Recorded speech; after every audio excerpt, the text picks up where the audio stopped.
Hey guys, Scott here, Pine Barren Craftsman.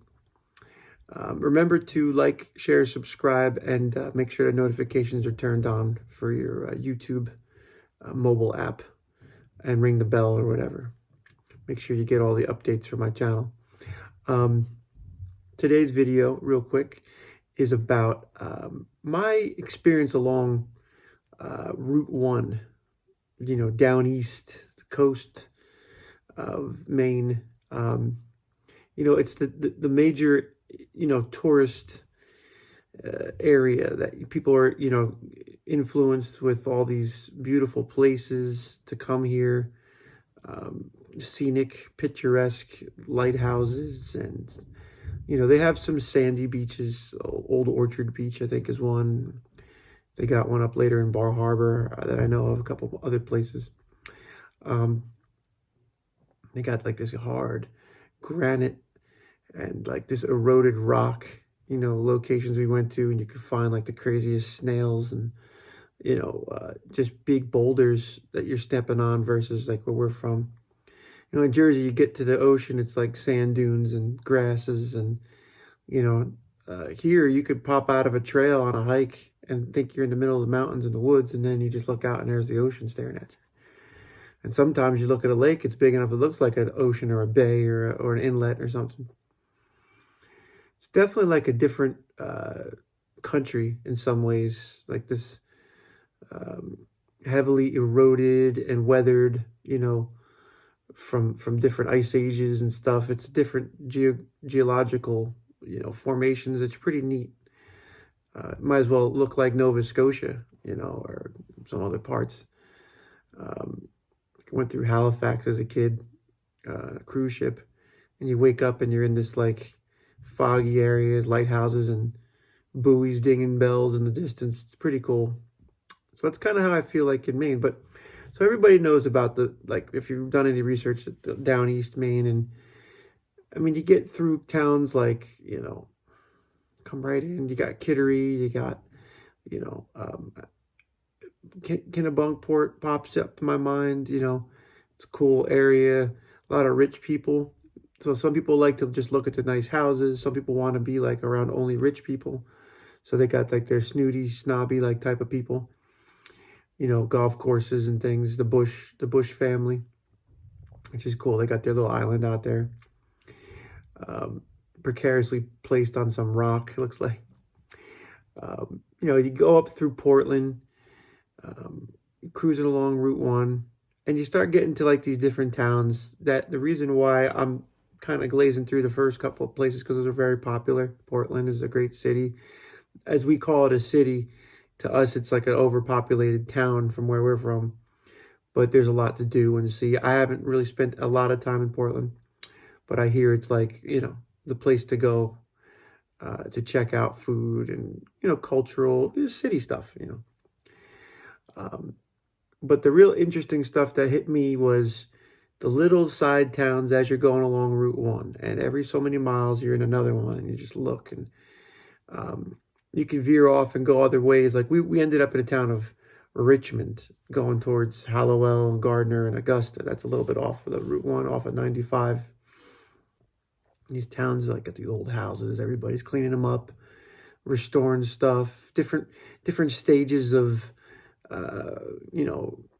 reconstruction, and some of them are going the other way. But it's cool. It's like you see the mix. People are out doing stuff, especially in the summer, springtime. Everything's booming.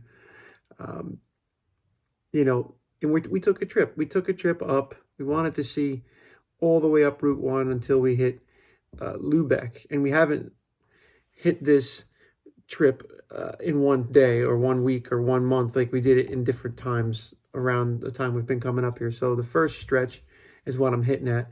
We came through Bethel first. I'm sorry. We came through New Hampshire, Bethel. And then we zipped down. Bethel was awesome. There was like a little townhouse and a golf course there. The guy let us use the golf cart and go around and tour the golf course. I think it was like the last day of the season. He was running them all out of gas. He's like, just take one for a little spin if you want. Real nice people there.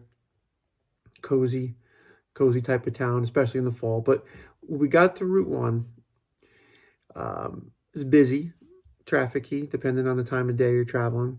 But you got these little towns, man. You got, I remember hitting Brunswick and Bath, and then we were going towards Wiscasset, and we saw this line of people waiting for their lobster rolls, the brioche bread, lobster meat, all piled in with butter, warm butter, or some of them I think are served cold with the mayonnaise, but real light mayonnaise, not too overpowering. Some dill. I mean, anything goes with this stuff, like French fries, a pickle. I mean, I love it. It was, I mean, they don't cost, when I was doing it, when we came up here, they didn't cost more than a regular hamburger at like a burger joint. Great, great, great. So we see this line of people going across this bridge, and like, wow, it's like, this is like #1 lobster roll in the state. So everybody was lined up there. I'm sure those are, one magazine or one people's opinion. I'm sure you got a lot of different opinions who's got the best lobster roll.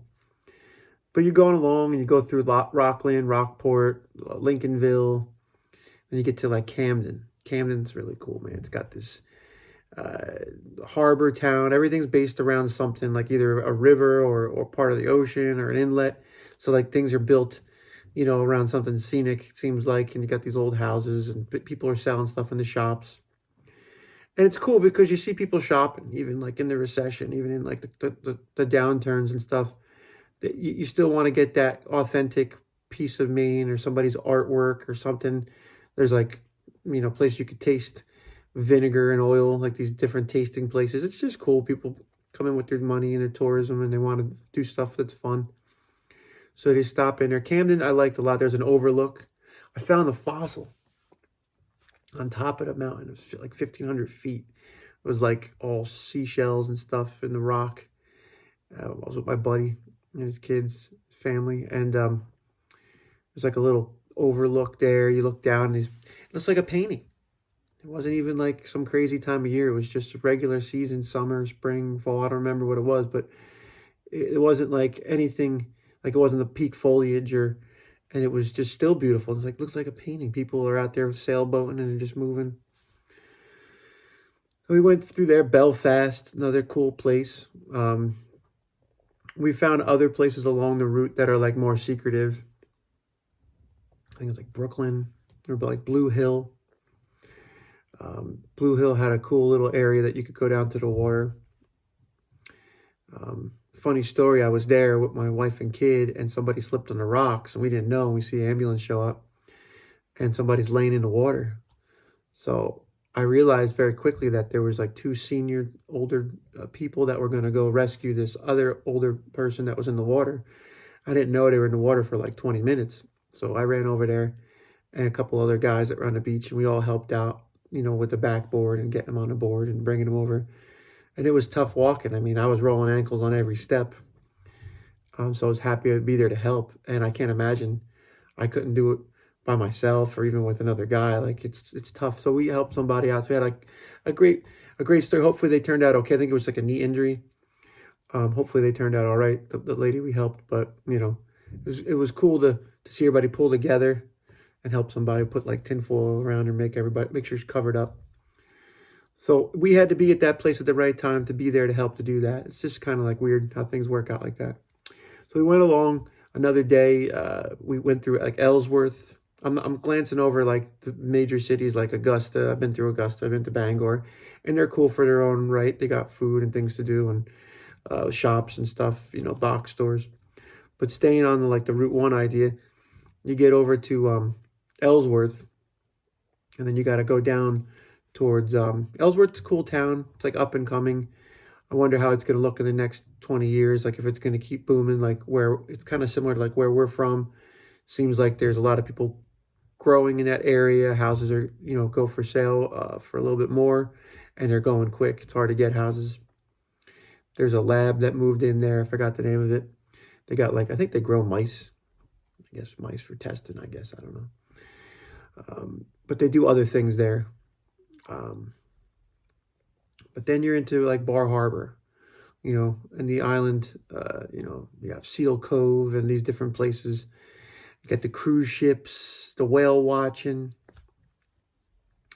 And I recommend along the coast, like I was traveling along Route 1, if you don't do it, in pieces, You stop at some of these places at the bed and breakfasts. They cost a little bit more, but you're paying more and you're getting something different. Like the bed and breakfast that I'm talking about is more like a hotel motel on the water, like with the views. But there's bed and breakfasts, single Airbnbs you could stay at too, all along the coast, I'm sure. Some of the towns are regulating how many people can stay, how long you could stay, extended stays only. So just watch out where you're going. Sometimes it's hard to get a 3-night stay or a night over or something. But, the mom and pop hotel motels, the locations, we stayed at quite a few of them. They're pricey, like I said, but, budget for the trip. That's part of being on vacation. And to me, if I'm going to spend money and time driving 10 hours to go see something like this, I want to get the full experience because we're there. But if you can't, you go inland, and I'm sure you can find a place to stay, a hotel off the interstate. So Ellsworth, you get into Bar Harbor, you see the beautiful cruise ships and people and the downtown, and it's very clean, picturesque shops, and the sunsets, the stars come out. Even there in Bar Harbor, you'll see more stars than you'll see anywhere in Jersey, in my opinion. There's not so much light pollution. I think I saw like shooting stars like crazy. I was like, wow, look at this, like a green streak across the sky. So we're over there, and we go see, there's a old antique museum cars. They got cars and bikes and motorcycles and stuff. I believe it's down there on the island. I believe it's over by Seal Cove. And you could take your kids there. There's like a scavenger hunt in the museum that they can find new cool things. The guy like hands out a piece of paper. Look for this, look for the hat, look for the gloves, look for the whatever, the cane. And the kids run around and they find the stuff while you're looking at this turn of the century steam. There's electric cars there. If you're into like the green movement, they got a lot of like the first electric cars, battery operated cars that were there. It's pretty cool. You look at that. Bugatti, they got a Bugatti. They got Indian motorcycles on a real cool display. I won't ruin it for you, but you go there, and then you can check the mountain out. You gotta buy a voucher to go up to Cadillac Mountain, and there's a big loop that goes around Acadia National Park, and it's very crowded in the summer. A lot of cars at every scenic overlook. You got people like lining up, so you want to go on an off hour, off day, but odds are, if the weather's nice in the summer, you're going to have people where you are. So get moving early. If you get to Cadillac Mountain and the weather's good, which I think maybe it's probably pretty decent, but they'll tell you the weather forecast. We went up a couple times and we were just in a cloud, couldn't see nothing. But one time we went up with my grandmother, 96-year-old, driving her up and up and up and up and up. Where are you taking me, Scotty? Where are you taking me? Were you taking me to heaven? I say, come on, Grandma, we're going to go to heaven. We're going to go check it out. So we're driving up the hill, and we get to the top, and there's like a handicap parking, and we parked in the regular parking spot, but she went over where the handicap parking is because there's like a little ramp, and she sat down, and we bought a chair for her. And you could see, it was cool, but there was like another spot that was probably, I don't know, about 10 steps, physical steps up. You got a step, and then like maybe, I don't know, 50 yards. So you got to walk to get to the final spot. And she's like, where are you taking me? I'm like, Grandma, come on, we're going to go see the better sights. We're going to go see the better sights. No, I want to stay here. It's too much. She didn't want to go. And I'm like walking her real nice, encouraging her. I don't want to do it. And then she comes over and she sees it. Everybody's taking pictures, selfie sticks. There's a guy up there with an American flag. It was a veteran with his wife. I took a picture of them with their flag. Thanked him for his service. Grandma sits down on the chair, and we set up a picnic top of the mountain. I don't think you're really supposed to do that. This is kind of like a common area for everybody to come and look. And then we just kind of spread out like 6 chairs. And I'm walking with Grandma on one hand, and I got the cooler on the other, the igloo cooler with all of our lunch. We got like chicken salad sandwiches, and my dad wanted his Coca-Cola. And we're up there, and we're looking around, and it's just like Grandma's birthday this week. And she was up for her birthday, and everybody loved it. They were talking to her. We were trying to give parts of our sandwich to people. My dad was trying to hand off the container of potato salad or whatever. It was more mayonnaise than anybody wants to see on the top of that mountain. There was mayonnaise and everything. But we were having fun. So I'm giving you an idea of my family vacation just through a narrative type way of like narrating this. And maybe it stimulates you to go there and, and take a look at Route 1 and go check out all the little places, towns like Gardner. You could stop off and look, Bath. We didn't see Booth Bay. And each trip down off of 95, if you're traveling on 95, it's a good couple miles down to get to the coast again. So you're not going to be doing this quick if you want to stop at all the sites, especially if you want to see the lighthouses.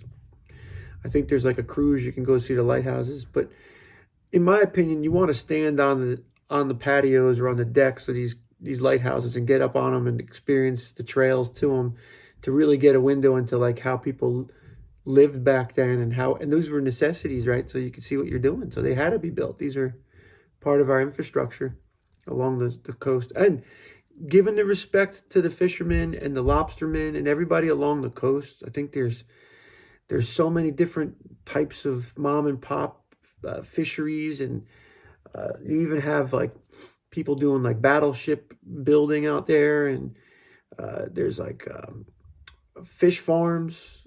It's just a whole industry. And you see these people with these boats that you never see anywhere else in the world, in my opinion. They're just set up to be lobster boats in that type of water, and they're really cool and unique, and they got their names and they got their age and their history, and you got all the lobster pots hanging and the little markers they got. It's just real cool. It's up front, it's real, and it should be preserved, and it should be respected, it should be honored. And, we should definitely know about things that are happening in the market and there's some regulations that come down on these people, and it really makes them difficult to make money. I mean, they don't charge a lot when they get the lobster off the boat. They got to make money, and the next person's got to make money before you get your sandwich. You know the deal. So lobster pounds or whatever they call them. That's the story. There's a lot more to Maine than just down east. If you talk to it and you say down east, down east, down east, a lot of people get discouraged because it's a lot of people from out of town, people from the cities. I say, like, you see people from Massachusetts, you see people from New Hampshire, New Jersey, Connecticut, all around the world. But it's basically people from populated areas that are at like a faster pace, that are kind of moving up this way and changing a lot of the towns. So there's some negative a little bit about it. Like you get towns like Freeport, and Cumberland and Yarmouth and Falmouth. I love those towns. I think they're awesome because they're reminiscent of where we're from. But some people, I guess, that are locals and grew up there, they see a change. I saw a change where I'm from, So I think we're all really the same people at the end of the day. Hometown people that grow up and they enjoy an area for a specific reason, and it starts to change and it gets under the skin. But I'm coming from a point of view of really respecting it and enjoying it and not leaving it any different or trying to even make a bad opinion about people from Jersey when I talk to somebody. I really want people to understand who we are as individuals, and one bad seed doesn't spoil the whole area or bunch, and try to be good, respectful tourists to the area. Even up here where I live in the mountains, people come from out of town and they throw litter, and it ruins it for the rest of the locals that want to ride those trails all year round, because the roads are being maintained by different clubs and the landowners give permission.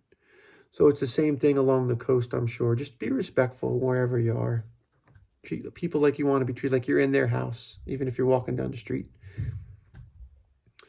But you always get that guy with the loud car, with the expensive pickup truck, revving it up, and just, or the lousy people. But try not to be that person, and I think you'll have a great time. If you're going to be a different way, you might get a little bit of a kickback for being lousy in the area. Thanks for watching. I know this one was a little longer.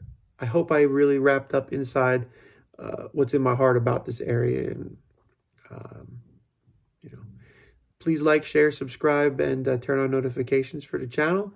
Let me know what you think. Hopefully this one will load quicker than the one I filmed yesterday. I filmed it in high resolution. It was like trying to load all night, so I had to redo it. Oh well. Thanks for watching.